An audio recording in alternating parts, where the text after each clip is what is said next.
আমার রোজ দিনকার গল্প তো তোমরা জানোই। সেই জন্য আলাদা করে আজকে সেই গল্প বলবো না। আজকে বলবো এমন একটা মানুষের কথা, যার রান্নার কথা আমার এখনও মনে পড়ে। আর সেই কথাটা সত্যি বলতে কি আমি আমার নিজের ইচ্ছেই বলছি, তার কারণ আমার খুব বলতে ইচ্ছে করছে। তোমরা শুনলেও শুনতে পারো, হয়তো তোমারও এরকম কোনো প্রিয় মানুষ থাকবে যার কথা তোমারও মনে পড়বে তাহলে। নমস্কার বন্ধুরা, আমি ঝুমা। আমার ছোট্ট সংসারের দৈনন্দিন জীবন নিয়ে নতুন ভিডিওতে তোমাকে স্বাগত।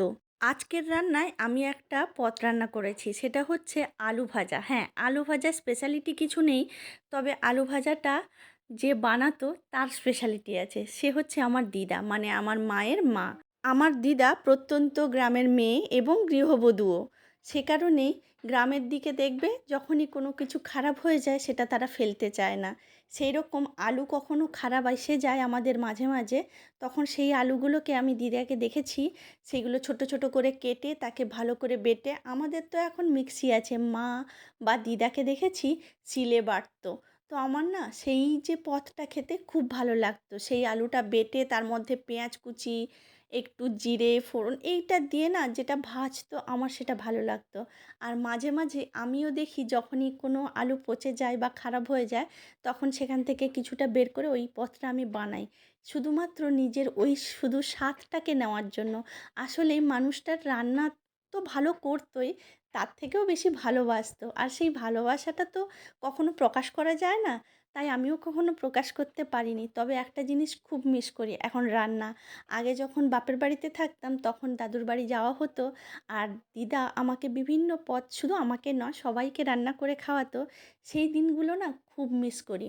হ্যাঁ, আমার মা মাসি সব্বাই খুব ভালো রান্না করতে পারে, এমনকি মাইমাও ভালো রান্না করে। কিন্তু দিদা যে রান্নাটা করতো সেটা যেন স্পেশালিটি ছিল। যাই হোক, সেই মানুষটার সঙ্গে অনেক দিন হয়ে গেল দেখা হয় না। এরকম একটা মানুষ যার হাতের রান্নার স্বাদ আমি কখনো ভুলতেই চাই না। আসলেই আমাদের জীবনে এমন এমন কিছু মানুষ থাকে যারা তাদের কাজের মাধ্যমে সারা জীবন থেকে যায়। আমার দাদু দিদা দুজনেই রান্না করে ভালো, এবং সেই রান্নার টেস্ট আমি জীবনে কখনো আনতে পারবো না। এবং সত্যি বলতে কি আমি মন থেকেই কখনো চাই না সেই টেস্টটা নিজের হাতে আসুক, তাহলে না সেই ছোটোবেলার স্মৃতিটা হারিয়ে যাবে। তাই ওদের ভালোবাসা আমার কাছে যতটা ভালো, সেরকম ওদের হাতের রান্নার টেস্টটা আমার কাছে ঠিক ততটাই ভালো। যাই হোক, আজকে বললাম ওদের কথা, খুব ইচ্ছে করছিল বলে।